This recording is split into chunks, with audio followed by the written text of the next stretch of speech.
அகஸ்திய முனி விண்ணையும் மண்ணையும் இணைத்த முனிவர். காலத்தால் அழியாத இந்த இந்திய தேசத்தின் ஆன்மீக பண்பாட்டில் சிலர் மட்டுமே தங்கள் சுவடுகளை இவ்வளவு ஆழமாக பதித்திருக்கிறார்கள். அவர்களில் ஒருவர் அகஸ்திய முனிவர். இந்த காணொளி இந்த தெய்வீக முனிவரின் பரிணாமம், அவரது வாழ்க்கை, தொண்டு மற்றும் அவர் விட்டு சென்ற ஆன்மீக கடாசி பற்றி உங்களை ஒரு மாயை தடுக்கும் பயணத்திற்கு அழைத்துச் செல்கிறது. அனைத்து உயிரும் உலகமும் உருவான மாபெரும் அளவற்றில் பிரம்மாவின் மனோமகனாக அகஸ்தியர் தோன்றினார். அவரது பிறப்பு கதை இன்று வரை புதுமையும் புதிரும் நிறைந்ததாகவே உள்ளது. பிரம்மா தியானத்தில் ஆழ்ந்தபோது அவரது சக்தியால் ஒரு பானையில் அகஸ்தியர் உருவாகினார். இதனால் அவருக்கு கும்பயோனி என்ற சிறப்பு பெயர் வழங்கப்பட்டது. அந்த பானை உயிரின் புனித ஆரம்பத்தையும் தெய்வீகமான நிலைத்தன்மையையும் குறிக்கும் ஒரு சின்னமாக பார்க்கப்படுகிறது. அகஸ்தியர் பிறந்த அந்த கும்பம் உலகில் ஞானத்தை விதைக்க வந்த ஒரு மறைமுக அறுவடையாக இன்று வரை மதிக்கப்படுகிறது. யுகம் கடந்த இந்த தெய்வீக முனிவரின் பணி அப்போது உலகம் இரண்டாக பிரிந்திருந்தது, வட இந்தியா மற்றும் தென் இந்தியா. வடக்கு பகுதியில் வேதங்களும் சாஸ்திரங்களும் பெரிதும் வளர்ந்தாலும் தென்கரையில் அந்த அறிவு இன்னும் நுழையவில்லை. அப்பொழுது அகஸ்தியர் தம் தெய்வீக சக்தியுடன் வேத அறிவை தெற்கே கொண்டு போனார். அவர் தன் சீடர்களுடன் பசுமை மலைகளும் ஆழமான காடுகளும் கொண்ட தெற்கு பகுதியில் தங்கினார். அவர் தமிழமைப்பில் வழங்கிய சம்ஸ்கிருத வேதங்களை தமிழில் மொழிபெயர்த்து அதன் மூலமாக தமிழ்நாட்டின் ஆன்மீக வளர்ச்சிக்கு வித்திட்டார். அகஸ்தியர் வேதங்களை உலகிற்கு வழங்கிய பின் தமிழ் மொழி குடும்பத்தின் செம்மையும் தெளிவும் மிகுந்த அளவில் வளர்ந்தது. தமிழ் மொழிக்கு தந்தையாக போற்றப்படும் அகஸ்தியர் இலக்கண முறைகளையும் இலக்கிய மரபுகளையும் நிறுவினார். அவரின் வழியை தொடர்ந்து வந்த புலவர்கள் அவர் வகுத்த இலக்கண பண்பாட்டை கடைபிடித்தனர். இதன் விளைவாக தமிழ் மொழி உலகின் மிக பழமையானதும் புனிதமானதும் ஆகிய மொழிகளில் ஒன்றாக உயர்ந்தது. அந்த வேளையில் அகஸ்தியர் ஒரு சித்தராகவும் உருவெடுத்தார். சித்தர்கள் என்பது ஆன்மீக சாதனையின் உச்சத்தை கண்டவர்கள். அகஸ்திய சித்தர் உடல் மற்றும் உயிரின் ரகசியங்களை கற்றுத்தந்தார். அவரிடமிருந்து தோன்றிய சித்த மருத்துவம், வாசனை மூலிகைகள், ஆற்றல், மாபெரும் யோக முறைகள் இன்று வரை உலகம் அறியும் அறிவை விட அதிகமாக உள்ளது. அகஸ்தியர் இயற்றிய நூல்கள், வியாதிகளுக்கான மருந்துகள், உயிரினங்களுக்கான மருத்துவ குறிப்புகள் அதன் எல்லையில்லா ஆழத்தை வெளிப்படுத்துகின்றன. இன்று சித்த மருத்துவம் உலகம் முழுவதும் ஆரோக்கியம், நீடித்த வாழ்க்கை, மன அமைதி ஆகியவற்றுக்காக நாடப்படுகிறது. இந்த முறையின் தொடக்கமும் அகஸ்தியரிடம்தான். அகஸ்தியரின் ஆன்மீக பாதையில் அவர் சிவனுடன் கொண்ட தொடர்பு குறிப்பிடத்தக்கது. பஞ்சபூத ஸ்தலங்களில் ஒன்று அகஸ்தீஸ்வரர் கோவில் வாடிவாசலில் அமைந்துள்ளது. இங்கு அகஸ்தியர் சிவனிடமிருந்து சிவதத்துவங்களை, யோக முறைகளை, வித்யாசனங்களை பெற்றதாக மரபு கூறுகிறது. இந்த தலங்களில் அகஸ்தியர் தன் தவப்பணி மூலம் உலகத்திற்கு ஆன்மீக ஒளியை பரப்பினார். அதேபோல் விஷ்ணுக்களுடன் அவருக்குள்ள இணைப்பு ராமாயணத்தின் புனித கதைகளில் விளங்குகிறது. ராமர் ராவணனை எதிர்த்து போர் செய்யும் முன் அகஸ்திய முனிவரை நாடினார். அப்போது அகஸ்தியர் சூரிய பகவானை வழிபடும் ஆதித்ய ஹிருதயம் என்ற மந்திரத்தை ராமனுக்கு கற்றுக் கொடுத்தார். இந்த மந்திரம் ராமனுக்கு தன்னம்பிக்கை, ஆற்றல் மற்றும் வெற்றியை அளித்தது. இன்று வரை இந்த ஆதித்ய ஹிருதயம் ஆயிரக்கணக்கான மக்கள் தினமும் ஓதும் சக்தி வாய்ந்த ஸ்தோத்திரமாக இருக்கிறது. அகஸ்தியரை குறித்த மிக முக்கியமான புராண கதைகளில் ஒன்று பரமசிவன் மற்றும் பார்வதி தேவியின் திருமண நிகழ்வை சுற்றி அமைந்துள்ளது.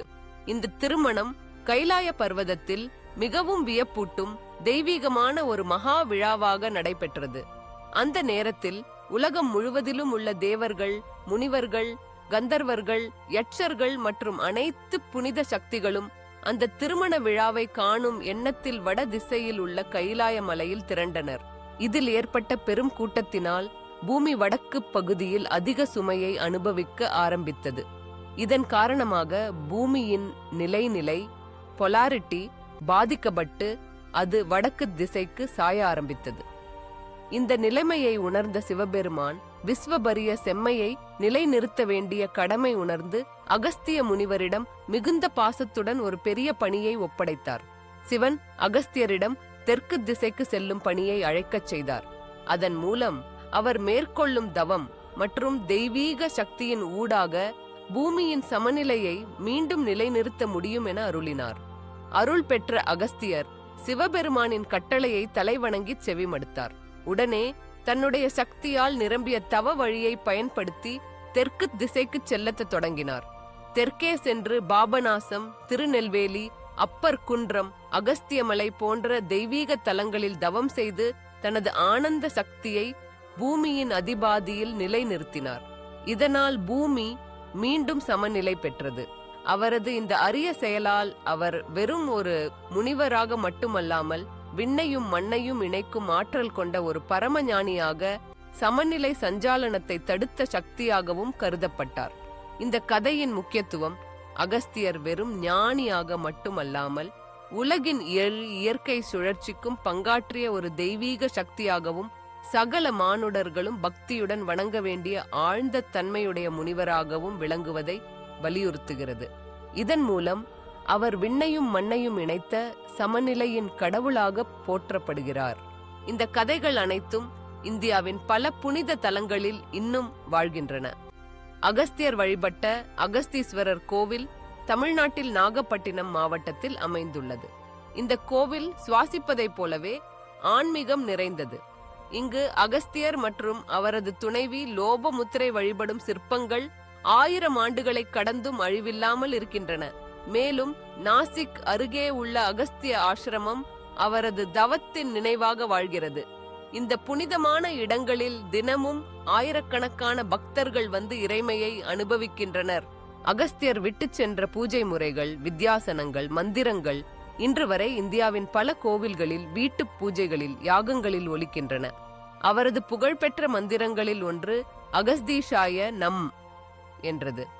இந்த மந்திரம் மனதை அமைதியாக்கி ஆன்மீக சக்தியை கூட்டும் சக்தி கொண்டது. அகஸ்தியர் அருளிய ஹோமங்கள், யாகங்கள் வாழ்க்கையின் அனைத்து பிரச்சனைகளையும் தீர்க்கும் தூய சக்தியாக வணங்கப்படுகிறது. இந்த புனித முனிவரின் ஆன்மீக செல்வம் நாளுக்கு நாள் அதிகரித்து வருகிறது. இந்தியா முழுவதும் அவரது பேரில் கோவில்கள், ஆசிரமங்கள், சித்த மருத்துவ நிலையங்கள், கல்வி நிறுவனங்கள் உருவாகிக் கொண்டிருக்கின்றன. அவரை வழிபடும் ஹோமங்கள், யாகங்கள், தியானங்கள் மனிதர்களின் உள்ளத்தில் ஆன்மீக ஒளி விரியும் விதமாக நாளும் நிகழ்கின்றன.